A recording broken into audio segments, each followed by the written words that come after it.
तलाक होने का एक रीज़न मुझे ये लगता है कि आज का जो इंसान है वो एडजस्ट नहीं करना चाहता है। एडजस्टमेंट नहीं करने पर चीज़ें बिगड़ती हैं। जैसे बहुत सारे लोग मुझसे पूछते हैं कि भाई मतलब कभी कभी ऐसी इंटरव्यूज़ में कि शादी करने का सही टाइम कब है, हाँ, कब शादी करनी चाहिए। मैं पूछने वाला था थोड़ी देर में ये। हाँ, तो मैं पहले ही बता रही हूँ कि सही टाइम है जब आप ये अपने आप से कह दो कि अब मैं एडजस्ट करने के लिए तैयार हूँ, तब शादी करना। ये नहीं कि मेरी एज हो गई है अब इसलिए मैं शादी कर रहा हूँ। नहीं, जिस दिन आपको ये लग जाए अब मैं अपनी लाइफ को जितना भी एडजस्टमेंट कर मांगती है जीवन लाइफ मुझसे, मैं उतना कर लूँगा, तब शादी होनी चाहिए। क्योंकि शादी के बाद एडजस्टमेंट होना इज़ कंपल्सरी। जैसा मैंने कहा, एक ने 25 से 30 साल एक अलग माहौल में गुजारा और एक ने बिल्कुल अलग माहौल में गुजारा। उनका खान पीन का तरीका अलग है, उनका सोने जगने का तरीका अलग है। एक जिस समय सोता है तो दूसरा वाला उस समय जगता है। सारी लाइफस्टाइल चेंज है दोनों की, और फिर उनको एक ही जगह, एक ही घर में, एक ही कमरे में पूरा जीवन रहना है। तो एडजस्टमेंट तो मांगेगा लाइफ। आपको वो सिचुएशन कहेगी कि नहीं, या तो तुम एडजस्ट करो या हम एडजस्ट करो।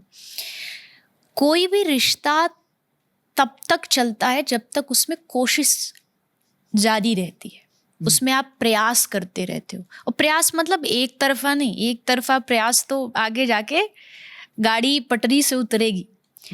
कोशिश दोनों तरफ से होती है, हर रिश्ते में दोनों तरफ से होती है।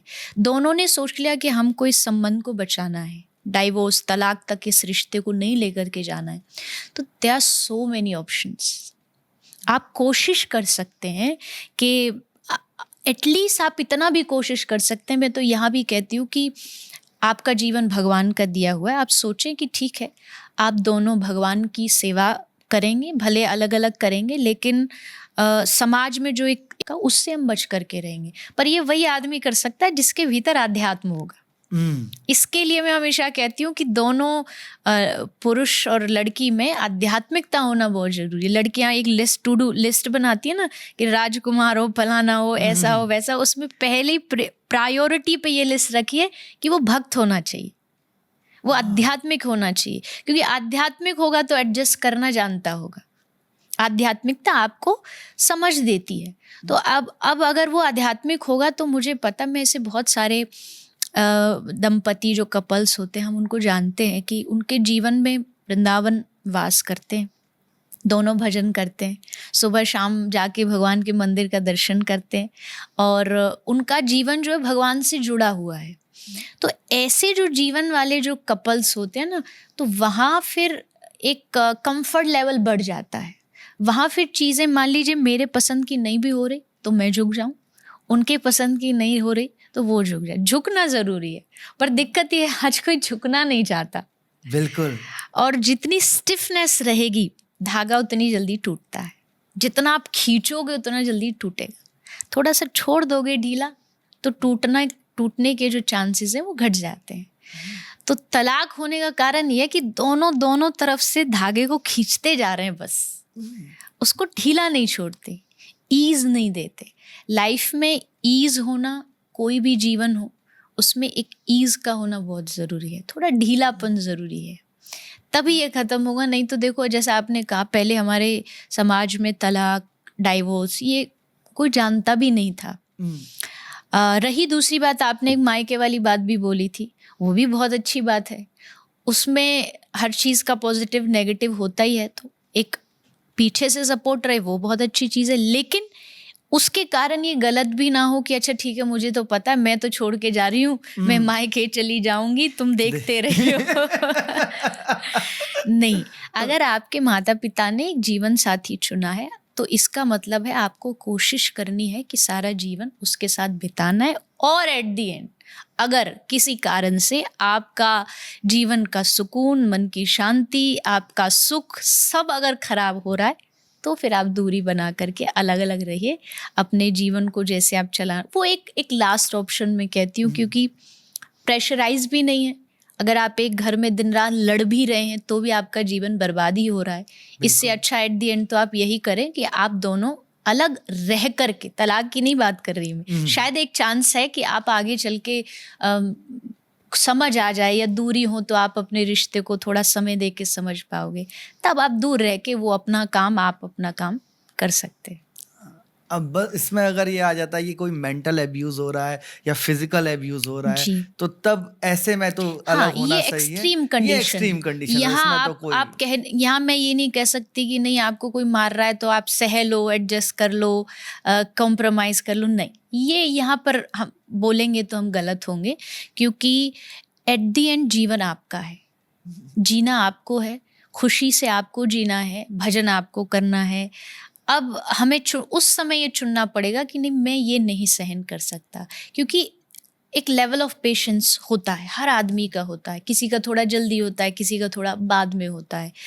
तो अगर ऐसा कोई फिजिकल अब्यूज़ हो रहा है, मेंटली अब्यूज़ हो रहा है, तो वहाँ से तो फिर दूरी बना लेना ज़्यादा उचित है। स्वाभिमान पे आँच नहीं आनी चाहिए जी। स्वाभिमान और गरिमा पे।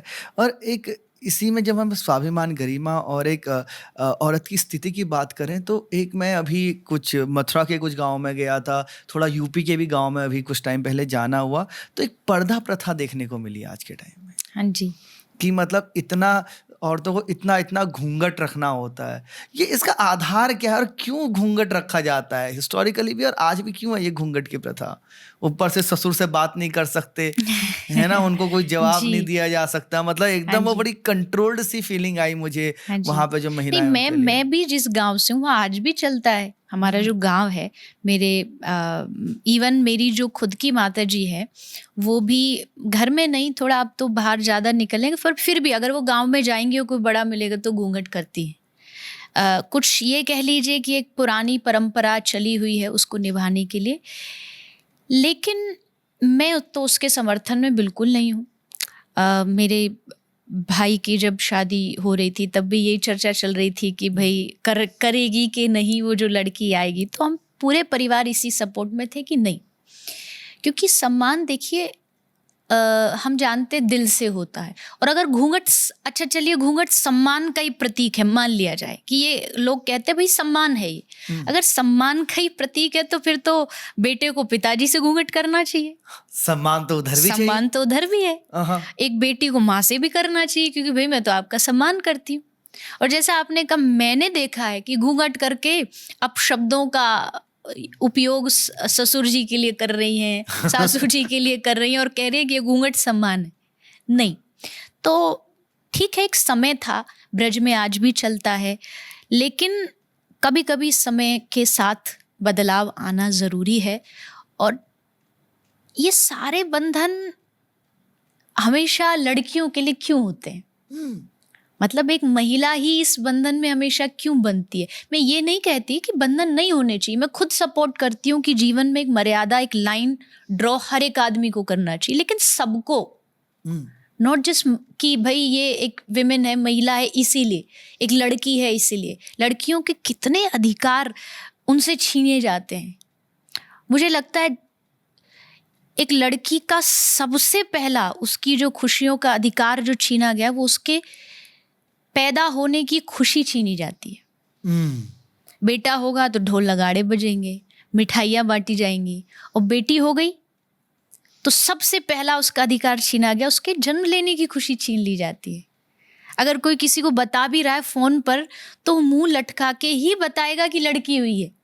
बिल्कुल, भले वो शब्दों में ये कह दे अरे लक्ष्मी आई है, पर वो भीतर से उसके मन में यही रहता है कि बेटा क्यों नहीं हुआ, कुल दीपक क्यों नहीं पैदा हुआ, वंश को आगे बढ़ाने वाला पैदा क्यों नहीं हुआ। तो आपने जन्म लेते एक बच्ची का सबसे पहला अधिकार छीना, एक बेटी का अधिकार छीना। अरे खुशियां मनाओ, आपके घर में भगवान ने एक लक्ष्मी कह लो, ब्रज की गोपी कह लो, सखी कह लो, अगर भगवान ने उसको जन्म दिया तो उसका भविष्य भी भगवान ने चुन के भेजा है। आप उसके भविष्य के लिए चिंतित हो जाते हो। जन्म होती है आपको पहली टेंशन क्या होती है? शादी। अब इसके लिए शादी करनी पड़ेगी, ये करना पड़ेगा, ऐसा होगा वैसा होगा। भगवान सारे जीवों को कुछ ना कुछ दुनिया में भेजते हैं तो उनकी जिम्मेदारी लेके भेजते हैं। एक लाइन में हमेशा कथा में बोलती हूँ कि चींटी के पग नूपुर बाजे तो भी साहिब सुनता है। अगर वो चींटी का ध्यान रख सकता है तो जो इतना बड़ा मनुष्य बना है उसका ध्यान नहीं रखेगा, उसका भविष्य नहीं बनेगा। और क्या मांगती है बेटी आपसे, इवन वो ये तक कहती है कि आप